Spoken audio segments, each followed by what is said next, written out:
시리즈 설교이거든요. 3차 전도여행의 마지막 지점입니다. 지난 시간 두로와 또 가이사라의 빌립집에 머물렀던 사도 바울이 드디어 오늘 그토록 고대하던 예루살렘 성에 이르게 된 것이죠. 지난 시간에 언급했던 대로 바울은 그 땅에서 당할 환난과 어려움을 피해서 얼마든지 다른 땅으로 갈 수 있었습니다. 하지만 그 선택의 순간에 그는 나의 달려갈 길, 곧 주 예수께 받은 사명을 위해서라면 나의 생명을 조금 더 귀한 것으로 여기지 아니하겠노라 담대히 선언하며 결국 예루살렘 땅에 도착합니다. 그리고 나서 펼쳐지는 오늘 본문은 드디어 시작된 그의 예루살렘에서의 행적을 잘 보여주고 있습니다. 자, 사도행전 강의 45번째 시간, 우선 17절의 말씀에서부터 본문을 시작하겠습니다. 17절입니다. 예루살렘에 이르니 형제들이 우리를 기꺼이 영접하거늘 그 이튿날 바울이 우리와 함께 야고보에게로 들어가니 장로들도 다 있더라. 바울이 문안하고 하나님이 자기의 사역으로 말미암아 이방 가운데서 하신 일을 낱낱이 말하니. 드디어 바울이 예루살렘 교회의 야고보 사도를 위시한 장로들을 만나게 된 거죠. 그리고 그 지난 시간 동안 있었던 선교의 사역들을 보고합니다.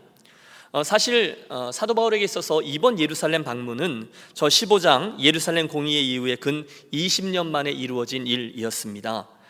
따라서 그간 이방 땅에서 있었던 일들, 하나님 행하신 일들을 보고하는 것은 꽤 긴 시간 동안 이어졌을 것입니다.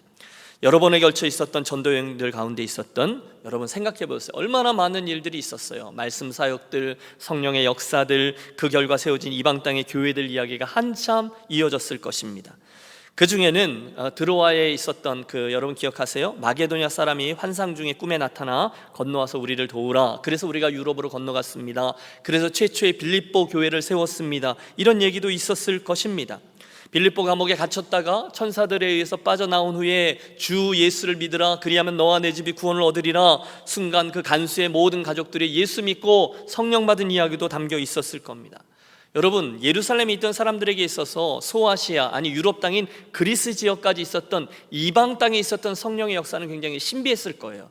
데살로니가 이야기, 아덴 이야기, 또 에베소에서의 사역 이야기 등등 분명히 많은 이야기들이 간증되었을 거예요. 신났겠죠. 열심히 보고했을 거고, 예루살렘에 있었던 장로님들, 지도자들 또한 20절이죠. 그들이 듣고 하나님께 영광을 돌리고 함께 기뻐하고 함께 찬양하고 함께 하나님께 영광을 돌립니다.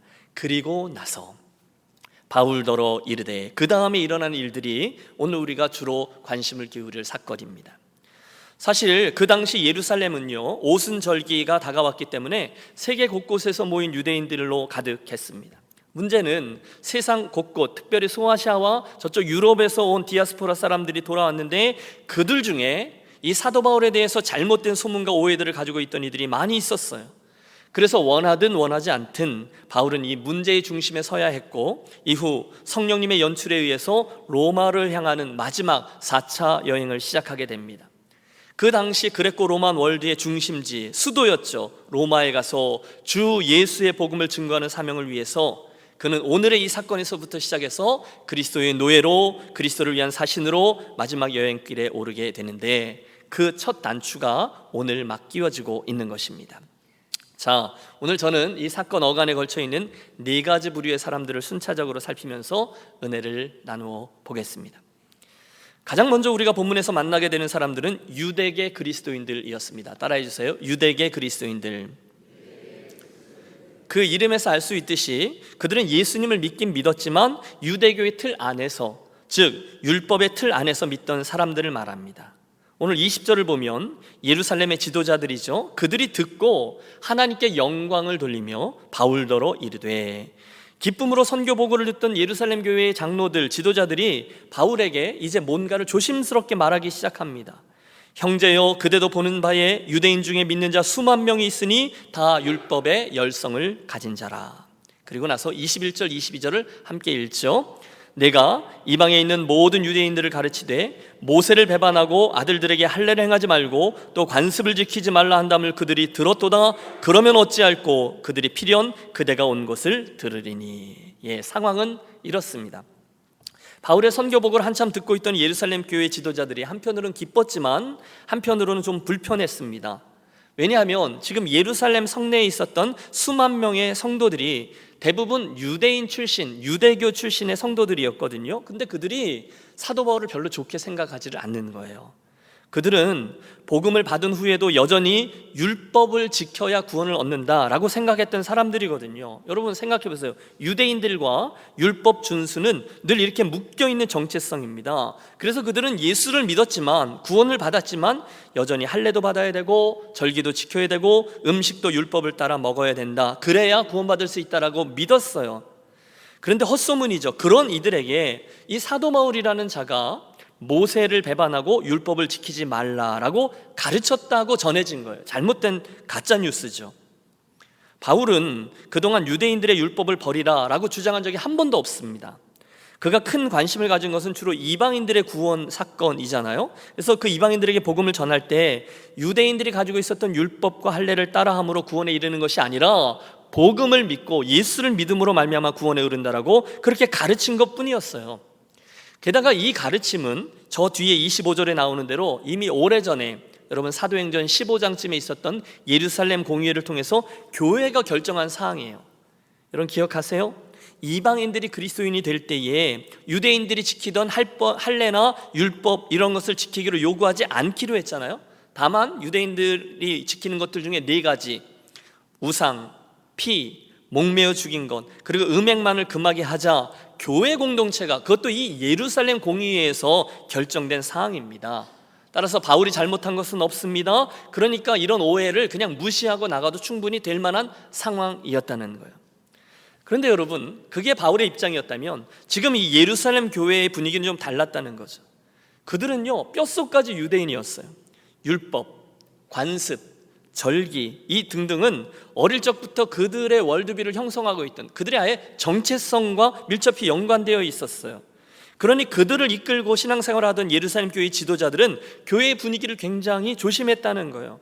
쉽지 않아요. 여러분 그들의 입장이 돼보세요. 사도 바울이 열변을 토하며 성령께서 행하셨던 이 많은 이야기들을 전해줄 때 그들 또한 믿고 기뻐하지 않았겠어요? 그러나 동시에 이끌고 있었던 교회의 성도들도 고려해야 했다는 거죠. 그래서 타협 방안을 냅니다. 우리 그런 생각을 가지고 있는 이들의 오해를 좀 풀어봅시다. 그래서 23절에 사도 바울이 이렇게 제안하죠. 우리가 말하는 이대로 하라. 서원한 4사람이 우리에게 있으니 그들을 데리고 함께 결례를 행하고 그들을 위하여 비용을 내서 머리를 깎게 하라. 그러면 모든 사람이 그대에 대해 들은 것이 사실이 아니고 그대도 율법을 지켜 행하는 줄로 알 것이라. 여러분 이게 무슨 이야기인가 하면 바울에 대한 그런 오해가 사실은 사실이 아니다라는 것을 당신이 직접 증명해 보여주시오라는 겁니다.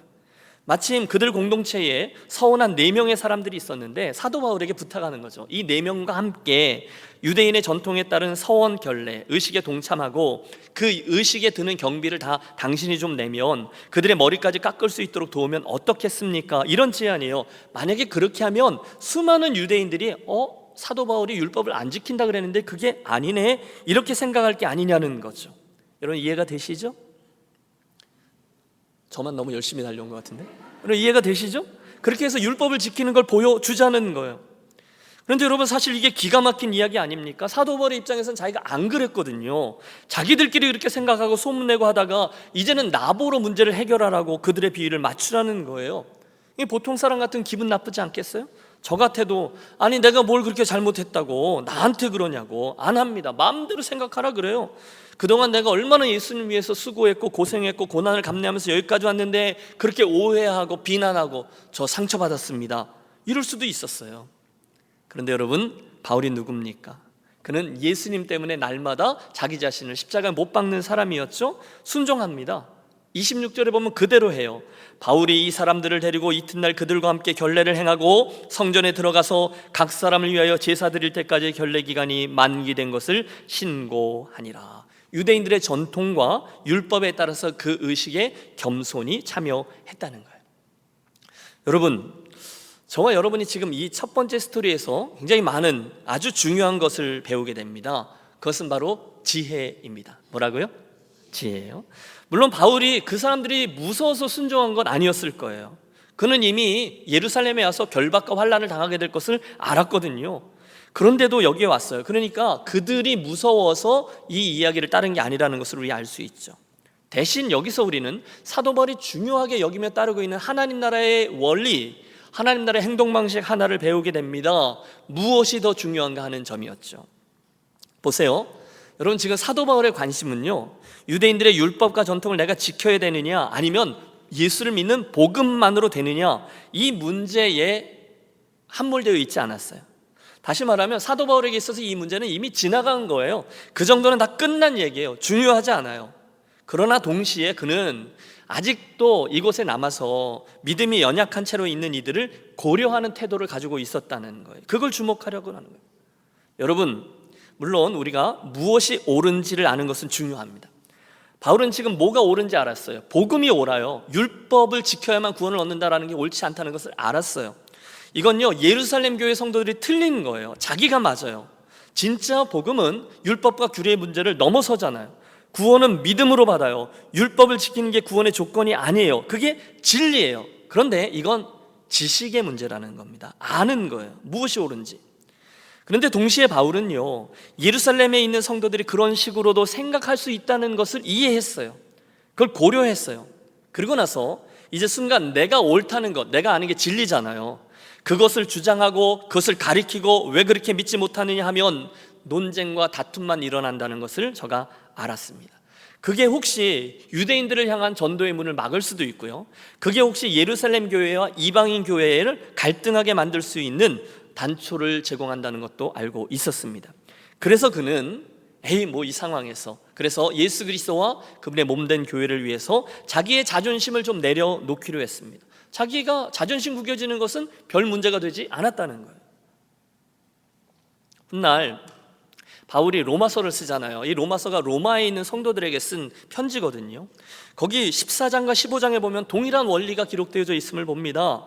그 로마 교회에도 유대인 출신 그리스도인들과 이방인 출신 그리스도인들이 섞여 있기 때문에 사람들이 생각이 좀 달랐다는 거예요. 믿음이 강한 자와 믿음이 연약한 자라는 표현을 사도 바울이 썼는데요, 어떤 이들은 율법에서 자유해서 고기도 먹을 수 있고요, 날도 별로 중요하게 여기지 않고 절기도 뛰어넘을 수가 있었어요.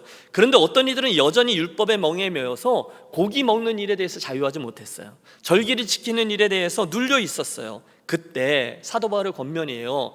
강한 자는 연약한 자들을 흉보고 비난하고 뭐라 그러지 말고 오히려 강한 자들이 연약한 자들을 고려하며 그들을 품어내라, 그들의 약점까지도 담당하라, 이렇게 권합니다.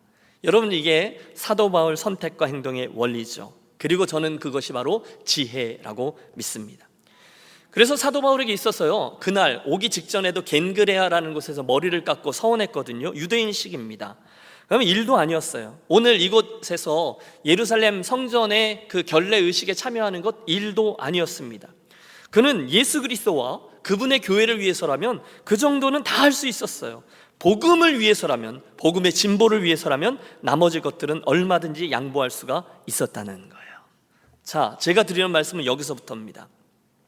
저와 여러분도 예수 그리스도의 교회와 또 그분의 복음의 진보를 위해서라면, 좀 더 큰 일을 위해서라면 덜 중요한 것들은 조금씩 양보할 수 있는 성도들이 되시기를 권합니다.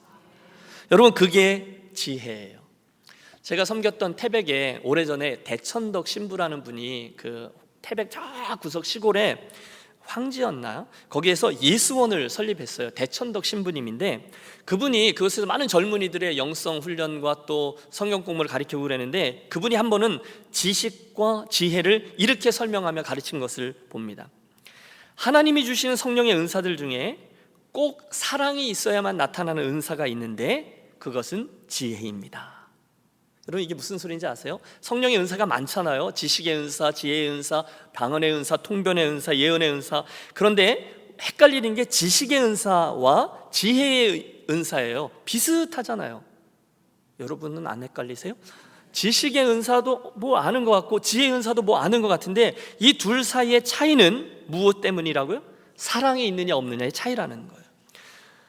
지식도 분명히 은사입니다. 뭐가 옳은지를 아는 것, 진리잖아요. 그것은 은사예요. 그런데 여기에 사랑이 빠지면 건조해져요. 반드시 다투곤 하죠. 누가 옳으냐, 누구 의견이 맞느냐. 여러분, 이건 지식의 문제입니다. 그런데 우리 경험해 봤어요. 그걸 가지고 계속 주장하다 보면 반드시 싸움이 생겨요. 신비하게도 거기에 사랑이 더해지면요 꼭 하나가 되어집니다. 이게 지혜입니다. 사랑하는 유년 가족 여러분, 지식의 은사를 구하시는 여러분들이 되시기를 바랍니다. 그러나 거기에 사랑을 더하여 지혜의 은사까지 구하십시오. 사랑하면요, 나머지는 별 문제가 안 된다니까요. 이런 예를 들어보죠. 티네이저가 하나 있어요. 말 되게 안 들어요. 유스 아이들 중에 그런 애들 많잖아요. 엄마 아빠가 그렇게 교회 가자고 꼬시는데 그건 엄마 아빠 교회지 우리 교회 아니라고 안 가요. 전도사님한테 부탁해서 전화도 하고 카톡도 하고 메시지도 보내고 그러는데 말 되게 안 들어요. 수련회 있다고 유혹하고 단기 성교 간다 그래도 콧방귀도 안 껴요. 그러던 어느 날 이 친구 확 바뀝니다. 예배 빼먹지 않아요. 일찍 와서 봉사도 막 열심히 합니다. 아니, 앞에 나와서 찬양팀도 하고요, 성경 공부하는데도 늘 있어요. 그래서 막 교회 식구들이 하나님 살아계셔, 큰 은혜 받았나 봐, 막 기특해 하는데 사정을 알고 보니 이유가 있습니다. 교회에 새로 나온 여학생 하나가 있는데 걔를 되게 좋아하게 된 거예요. 그래서 여학생이 나타날 만한 곳이면 늘 일찍 와서 딱 나타나는 거예요. 반듯하게 옷 입고 와서도 아주 성실한 모습으로 앉아 있는 거죠. 여러분, 여학생 하나만 사랑해도 이렇게 사람이 바뀌는데, 저와 여러분이 우리 주님을 정말로 사랑하게 되고 주님의 교회를 정말로 사랑하게 되면 저와 여러분 절대로 바뀌게 될 줄로 믿습니다. 사랑 이야기를 하는 거예요. 제 입에서 불평이 나오고 불만이 터져 나오고 사람이 뭘 봐도 삐딱하고, 그때 여러분 나의 마음을 잘 헤아려 보십시오. 지식은 있을지 몰라요. 다 알아요. 교회 생활 오래 해봤거든요. 어떤 상황이 있으면 뭐가 뭔지 다 알아요. 그런데 사랑이 없으면요, 지혜가 생기지 않아요. 그래서 교회에 열심히 있는데 피 터지게 싸우는 거예요. 그리고 갈등하는 거예요. 그러다가 누가 옳은지 가리자고 법정 가는 거예요. 지식은 있어요. 사랑이 빠져서 지혜가 없기 때문에 그렇습니다. 사랑하는 여러분, 이 아침에 그래서 우리가 이 설교 말씀을 들으면서 마음속으로 기도하시되, 하나님 혹시 제가 지식의 은사만 갖고 있다면 사랑을 더하여서 지혜의 은사로 바꾸어 주시고 또 더 많은 지혜의 사람이 되도록 해 주옵소서, 이렇게 기도하며 나아가시기를 바랍니다. 이게 굉장히 중요한 게 요한계시록 2장인가요? 예수님께서 7교회 이야기 해주시잖아요. 그 중에 에베소 교회 이야기가 나와요. 굉장히 칭찬하시죠. 너희가 진리를 알고 니골라당의 행위에서 이것을 지켜내고 또 불법을 다 이렇게 다 밝혀주고 고난을 잘 감냈고 너무너무 잘했다. 그러니 그 에베소 사람들의 입이 찢어지지 않겠어요? 그런데 곧 주님은 이렇게 말씀합니다. 그런데 너에게 한 가지 책망할 것이 있으니 너희의 처음 사랑을 버렸노라. 그리고 책망하세요. 사랑이 빠지면요, 아무리 진리를 분별하고 진리가 가득해도 건조해지고 다툼과 갈등이 따라옵니다. 지식은 있으나 지혜가 없을 수 있다는 거예요. 여러분, 저는 이걸 가정에서도 발견해요. 교회에서도 발견하고, 특별히 가정인데, 혹시 우리들 가운데 오늘 아침에 여러분 교회 올 때 제일 위험한 곳이 아내랑 타고 오는 차 안이라 그러잖아요.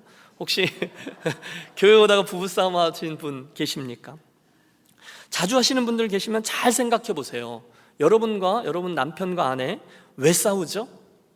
싸우는 거 잘 보면 옳은 것 때문에 싸웁니다. 지식 때문에 싸웁니다. 틀린 말 하는 사람 없습니다. 다 자기 편에서 보면 맞는 말이에요. 그런데 사랑이 없으면 이 지식은 반드시 뭘로 귀결돼요? 싸움으로 이어지게 돼요. 지식과 진리로 해결이 안 될 때가 많아요. 저는요, 심지어 부부싸움 할 때 제 아내가 옳다는 걸 알아요. 싸우면서도 저 사람이 옳다는 걸 아는데도 이게 지식이잖아요. 근데 그녀의 말하는 방식이 거슬려요. 그러니까 자존심이 상하는 거예요. 그래서 제 아내가 이기는 게 기분 나쁜 거예요. 그래가지고 끝까지 싸워요. 며칠씩 싸워요. 웃으시는 분들 다 수상한데요, 내가 틀린 걸 알고 저 사람이 맞는 걸 아는데도 그게 그 사람이 이기는 게 기분이 나쁜 거예요. 이게 사랑이 빠진 지식의 문제라니까요. 가정생활 세미나 가면 이런 걸 가르쳐 준대요. 들어보세요. 아내들이요, 남편 앞에서 다른 남편 칭찬하는 걸 조심하라. 여고 동창회 갔다 와서 이런 말 하면 안 된다. 아무개는 나보다 공부도 못했는데 남편 잘 만나서 얼마나 좋은 옷 입고 좋은 백 들고 나와서 잘난 척하는지 눈꼴이 씌워서 못 보겠다. 그러면 남편들은 이렇게 생각한답니다. 이제라도 마음 고쳐먹고 그런 놈 만나서 잘 살아봐라. 그러나 네 나이에는 좀 힘들걸? 이렇게 얘기한다는 거예요. 여러분, 남편도 마찬가지예요. 남의 집 초대받아서 갔다 오면 그 집 아내에 대해서 요리 솜씨가 환상적이라는 듯이 어쩌면 그렇게 음식이 맛있냐라고 칭찬하면 안 된다. 그러면 아내는 이렇게 생각한다. 이 빌어먹을 놈아. 그 집 남편 연봉이 얼만 줄 아냐? 나도 그렇게 돈만 많이 벌어다 줘봐라. 맨날 맛있는 거 배 터지게 먹여준다. 이렇게 얘기한다는 거예요. 여러분 웃으셨는데요, 포인트는 그 사람들이 각자 말하는 건 팩트라는 거예요. 맞는 말이에요. 진리예요. 사실이에요. 그런데도 배우자는 그 얘기를 들으면 속이 뒤집어지는 거예요. 이게 지식입니다. 그런데 그 모습까지도 사랑으로 읽어내는 게 지혜라는 거죠. 내가 이렇게 말하면 남편이 어떨까? 이렇게 말하면 아내가 어떻게 생각할까? 그게 사랑의 힘이고, 그러면 지혜가 생기고 할 말 안 할 말을 가려서 하고 참기도 하고 인내도 하고 싸움은 사라지고 또 하나가 되어지는 거죠. 교회도 똑같습니다. 여러분 지난 믿음의 여정 속에, 여러분 한국에서든 그리고 미국에서든 그 여정 속에 여러분들이 거쳐오신 교회들을 하나하나 따져보십시오. 주장하고 설명하고 나의 의견이 맞다라는 것을 우기고 그것을 논리적으로 따지고 그래서 문제가 해결되던가요? 여러분 제 얘기를 듣고 있었기 때문에 아니오라고 말하지 말고 정말 생각해 보세요. 그 의견이 옳다라고 계속해서 주장한다고 그것이 문제가 해결되나요?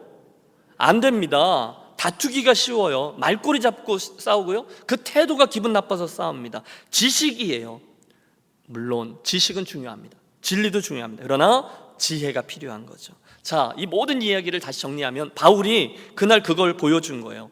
어떻게 하면 복음이 진보할까? 어떻게 하면 이 예루살렘 교회가 잘 진행되고 있는데 더 잘 부흥할까? 어떻게 하면 갈등이 생기지 않을까? 그 생각을 하면서 판단하고 행동했다는 거예요. 고린도전서 9장 10절에 사도 바울의 이 태도는 이렇게 고백되고 있습니다. 이렇게 표현되죠. 잘 들어보세요. 내가 모든 사람에게 자유하였으나 스스로 모든 사람에게 종이 된 것은 더 많은 사람을 얻고자 함이라. 유대인들에게 내가 유대인과 같이 된 것은 유대인을 얻고자 함이요, 약한 자들에게 내가 약한 자가 같이 된 것은 약한 자들을 얻고자 함이요, 여러 사람에게 내가 여러 모양이 된 것은 아무쪼록 몇몇 사람을 구원코자 함이니. 할렐루야. 여러분 바울에게 중요한 건 한 가지예요. 어떻게 하면 복음이 전달돼서 그분이 예수를 믿고 구원을 얻을까예요. 그러므로 지금 이 상황에서 야, 사도 바울 실망했어, 사람이 어쩌면 그렇게 줏대가 없이 이랬다 저랬다, 여러분 비난하지 마십시오. 그 정도로 이 바울에게는요, 서로의 다름을 받아내고 교회 공동체성을 지켜내고 복음의 진보가 일어나게 되는 일이 훨씬 더 중요했어요. 자기 자존심 좀 상하는 거 아무 일도 되지 않아요. 내가 옳다 그르다 그게 드러나는 거 그것 하지 않아요. 더 중요한 싸움을 한다는 거예요. 이게 하나님이 주신 지혜라는 것입니다. 여러분 초대교회에서 일꾼을 세울 때, 예루살렘 교회에서 일꾼을 세울 때 그 카테고리가 뭐죠? 두 가지 조건이었어요. 성령과 지혜가 충만한 사람이었어요. 그래서 7 집사를 세웠거든요. 여러분 왜 지혜가 들어가는지 이제 이해가 되셨죠? 성령과 진리가, 지식이 뛰어난 사람만 있으면 반드시 갈등이 있어요. 그러나 사랑이 담겨서 지혜가 뛰어난 사람이 교회의 리더 그리고 지도자가 되어져야 된다는 거죠. 축복합니다. 오늘 예루살렘에서 바울이 첫 번째 처신을 통해서 배우는 것은 지식과 지혜의 차이였습니다. 혹시 여러분 아는 것은 많았는데 혹시 우리가 하나가 되는 일이 부족했다면 나에게 사랑이 부족했구나를 깨닫는 아침이 되시길 바라고요. 이 말씀 듣는 중에 주여 저에게 가장 큰 은사인 사랑을 더 부어주셔서 지혜롭게 주님과 교회를 섬기는 종이 되게 하옵소서 기도해 주시기를 바랍니다. 자, 말씀드린 지혜로 바울과 예루살렘 교회 성도들이 첫 번째 문제를 해결했습니다. 잘 넘어가는 것 같았어요.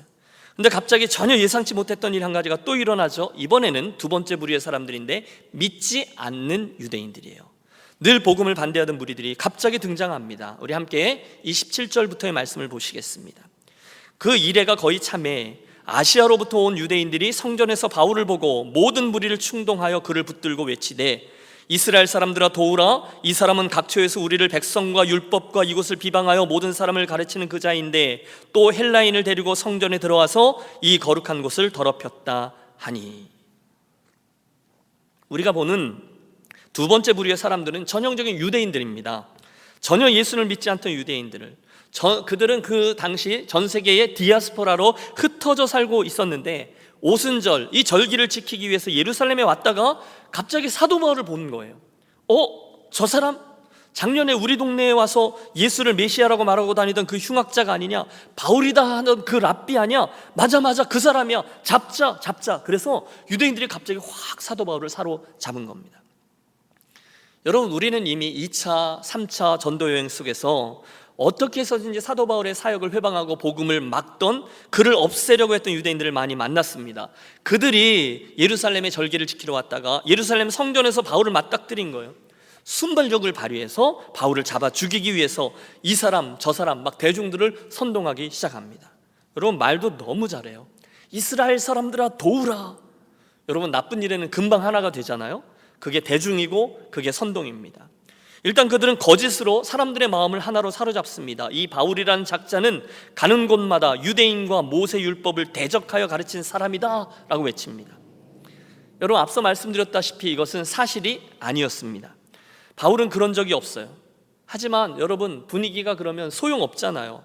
그 거짓에 의해서 이번에는 사람들을 의심하게 합니다. 바울이 이방 사람, 헬라 사람을 데리고 성전에 들어감으로 거룩한 성전을 더럽혔다라는 누명인데 이것도 아닙니다. 없는 얘기였는데 없는 이야기를 다 만들어서 죄를 덮어 씌우고 있는 거예요. 여러분, 사단이 굉장히 교활하다는 것 아시죠? 거짓의 앞잡이입니다.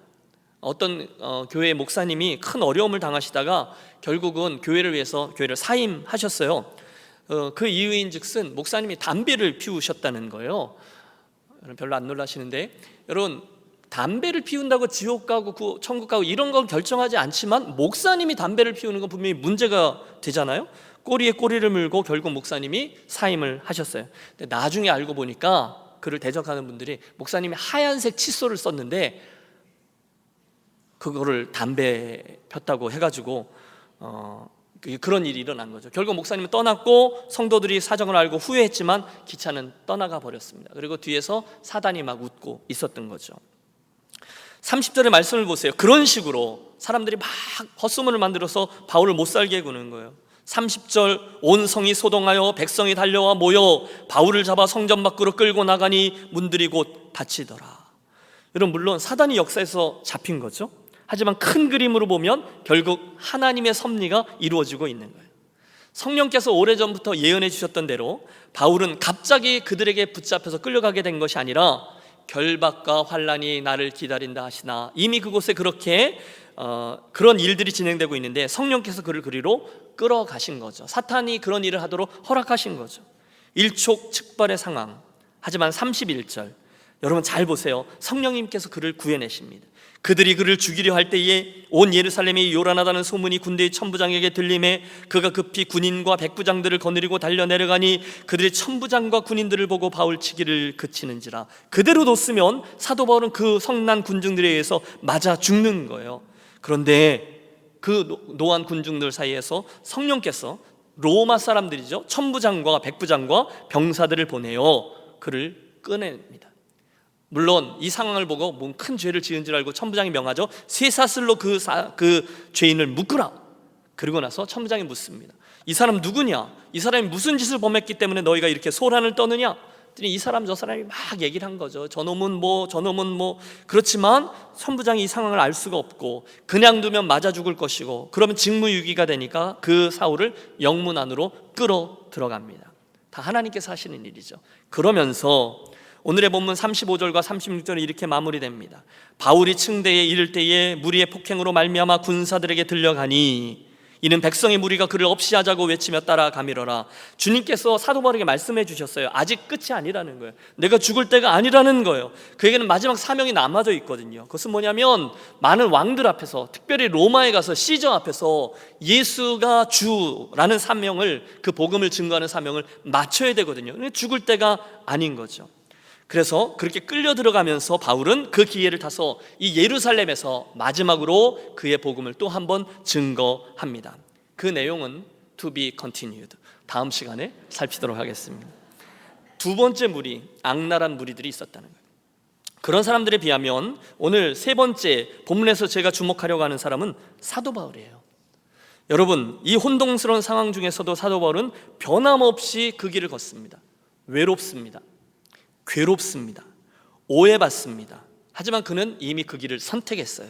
그리고 묵묵히 그 사명자의 길을 걸어가요. 그래서 저는 사도 바울을 보면서 별명을 하나 붙여주고 싶어요. 그것은 길이 결정된 사람이라는 별명입니다. 한번 해보시죠. 길이 결정된 사람. 여러분, 사도 바울은요, 달려갈 길이 이미 결정되어 있었어요. 그리고 길이 결정되어 있는 사람에게는 죽음이 두렵지 않습니다. 지금 이 상황을 보세요. 사도 바울은 전혀 이 상황에 끌려가지 않아요. 오히려 묵묵히 자기의 길을 걷습니다. 어떤 상황에서도 여러분 별일이 많아요. 하나님이냐 사람이냐. 그런데 그 상황에서 늘 하나님과 그분의 시선을 먼저 바라고 선택합니다. 그분만을 두려워합니다. 그 길만을 정도로 여깁니다. 사람들의 시선이나 자기에 대한 평가 또는 대우 이런 것과는 하등의 관계도 없이 한 번 걸어가는 인생인데 그분이 원하시는 것을 늘 택하고 그리로 가는 사람, 길이 결정된 사람.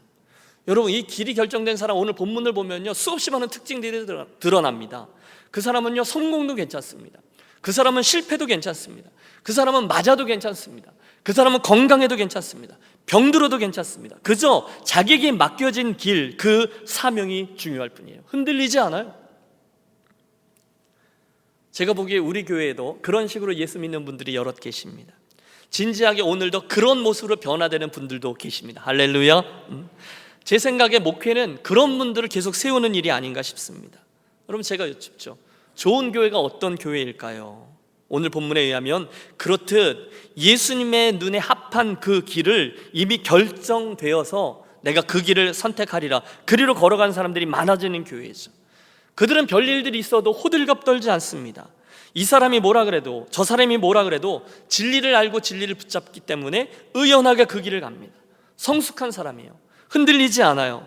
하나님이냐 바알이냐 선택의 순간에 고민하지 않아요. 눈앞에 이익이냐 아니면 그리스도인의 양심이냐 갈등하지 않아요. 사람들이 나를 좋아해 주느냐 아니면 인기가 없느냐 상관하지 않아요. 단 한 가지, 하나님이 지금 나를 어떻게 보시는가, 그것만이 문제인 거죠. 하나님 제일주의의 삶. 여러분, 말은 쉽지만 정말로 이렇게 사는 것은 쉽지 않습니다. 예수 그리스도가 주인이고 나는 아니다라는 것을 인정하는 삶, 주님의 몸된 교회 공동체의 덕을 나의 자존심보다 나의 평판보다 우선시하는 사람. 사랑하는 여러분, 저와 여러분이 바로 그런 사도 바울의 길이 결정된 사람의 길을 걷는 후예들이 되시기를 축복합니다. 사도 바울이 지난 시간에 그렇게 고백했잖아요. 나의 달려갈 길과 주 예수께 받은 사명, 곧 하나님 은혜의 복음을 증언하는 일을 마치려 하면은 나의 생명을 조금도 귀한 것으로 여기지 아니하노라. 길이 결정된 사람은요 두렵지 않습니다. 어렵죠, 힘들죠. 그러나 그 길을 갑니다. 억울한 일을 당해도요, 자기가 하지 않은 이야기를 했다고 오늘 오해받고 악하게 말하고 막 그래도 정말 답답해 죽겠네 소리 지르지 않습니다. 누가 옳은지 한번 법원으로 가봅시다. 교회를 끌고 가지 않아요. 대신에 사람들이 좀 이해해 주지 않아도, 때로는 오해를 받아도, 여러분 오해는 굉장히 힘듭니다. 비난을 받아요. 비난받으면 피가 거꾸로 솟죠. 그래도 중상모략을 당해도 흔들림 없이 이 길을 갑니다. 그게 순례자예요. 그게 사명자의 길이죠. 여러분, 제가 어디서 읽었는데요, 천성을 향해 걷는 순례자에게는 두 가지 필요한 물품이 있대요. 하나는 믿음의 지팡이요, 또 하나는 말씀의 나침판이라는 거죠. 야, 말도 잘 짓죠. 따라 있어요. 믿음의 지팡이, 말씀의 나침판. 그분이 나를 이 길로 부르셨다, 나를 이곳에 있도록 하셨다라는 믿음이 있어요.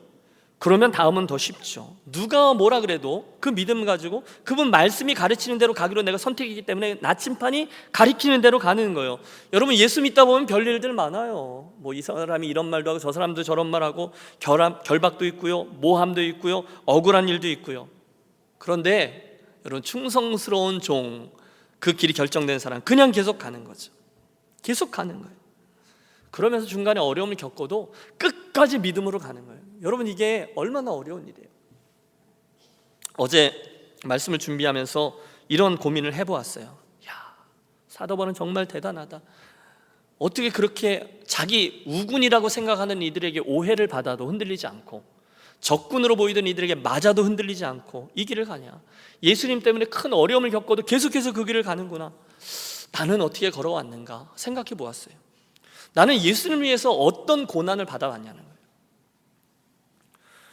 여러분, 제가 여쭙죠. 여러분은 예수님 때문에 어떤 힘든 일을 겪어보셨습니까?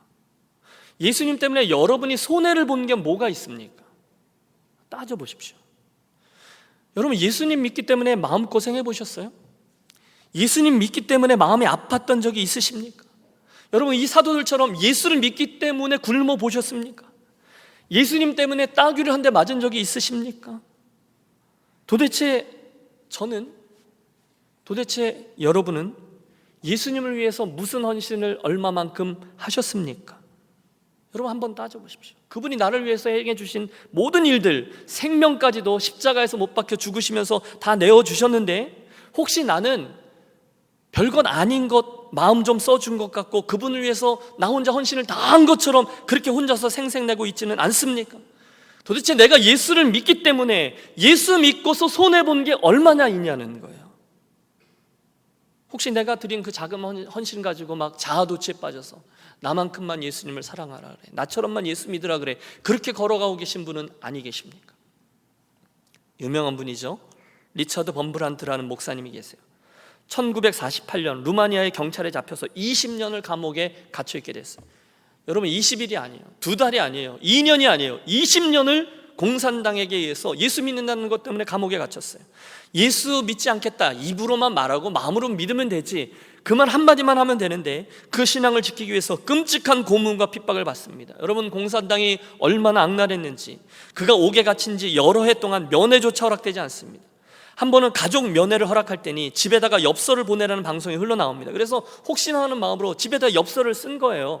이날 가족 면회가 허락된다고 하니 아이들과 당신 꼭 와주십시오. 그리고 나서 그날 아침, 얼마나 며칠 전부터 마음이 설렜겠어요. 면회가 온다고 하는 그날 가장 깔끔한 옷으로 갈아입고 면도도 하고 마음이 들떠있지만 아무도 그에게 면회를 오지 않습니다. 사실은 자기가 보낸 엽서가 아내에게 전달되지도 못한 것이지만 그 사실조차 몰랐습니다. 그리고 그가 혼자 남아있는 동안에 다른 죄수들, 동료들은 다 풀려나가서 면회하는데 혼자 남아있는 그에게 방송에서 계속 아무도 너를 사랑하지 않아, 아무도 너를 사랑하지 않아, 이제는 아무도 너를 사랑하지 않아 라는 음성이 계속 흘러나옵니다. 끝내 참고 있던 그가 울음을 터뜨리죠. 몇 년 동안 아내와 아이들을 한 번도 보지 못했는데 이날은 혹시 만날 수 있을지도 모른다, 아이처럼 들떴는데 아무도 나를 찾아오지 않다니 그들은 더 이상 내게 관심이 없는 것인가. 다음 날 동료들이 너도 나도 아내를 만났던 이야기, 자녀들을 만났던 이야기를 하면서 은근히 목사인 자신을, 신앙을 지키고 있는 자신을 비웃습니다. 그때 방송이 또 흘러나와요. 하나님은 죽었다, 하나님은 없다. 그때 그분은 자기도 모르는 사이에, 여러분 이게 혼동이 온 거죠, 서서히 그 방송의 말이 믿어지기 시작하더라는 거예요.